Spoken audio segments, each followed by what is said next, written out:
పెద్దవాళ్ళు పగబడితే కుటుంబం ఎలా ఉంటుందో తెలుసా? మనం ఒకరిని అడిగితే 1000 మంది చెప్పేది సలహా. 1000 మందిని అడిగితే ఒక్కరే చేసేది సహాయం. నేనైతే ఎవరికీ ఏమీ చెప్పను తొందరపడి. ఒక్కదాన్నే ఆలోచిస్తా, ఒక్కదాన్నే బాధపడతా.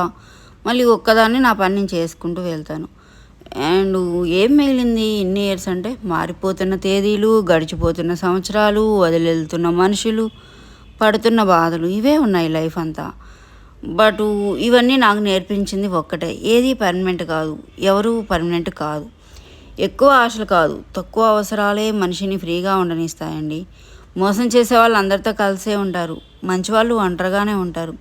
ఎవరిని నమ్మొద్దు, ఒక్కసారి ఎదురు తిరిగితే అందరి బుద్ధి బయటపడుతుంది. మంచి వాళ్ళు కూడా ఉంటారు, వాళ్ళకి చెడు చేయడం రాదు కాబట్టి. నువ్వు మంచి చేసినా చెడు చేసినా నీ గురించి వెనక మాట్లాడేవారే ఉంటారు ఎవరైనా సరే. అనడానికి ఏముంది, పదాలకు కరువా పలకడానికి కరువా, ఫ్రీనే కదా ఏదైనా అనేస్తారు. మన గురించి మనం ఎప్పుడైతే ఆలోచించుకున్నామో అప్పటి నుంచి అందరికీ శత్రువులుగా మిగిలిపోతాము. మనం ఒకరిని పొగుడుతున్నాము అంటే వాళ్ళ గురించి నిజమైన తెలిసి ఉండాలి. అలానే ఒకరి గురించి చెడుగా మాట్లాడుతున్నాము అంటే వాళ్ళ గురించి వాస్తవాలు అందరికీ తెలిసి ఉండాలి. అండ్ కొంతమంది ఎదురు వాళ్ళని ఎంత మాట అయినా అనేస్తారు, తిరిగి ఒక చిన్న మాట అంటే ఎక్కలేని పౌరుషం వస్తుంది, కోపం వస్తుంది వాళ్ళకి.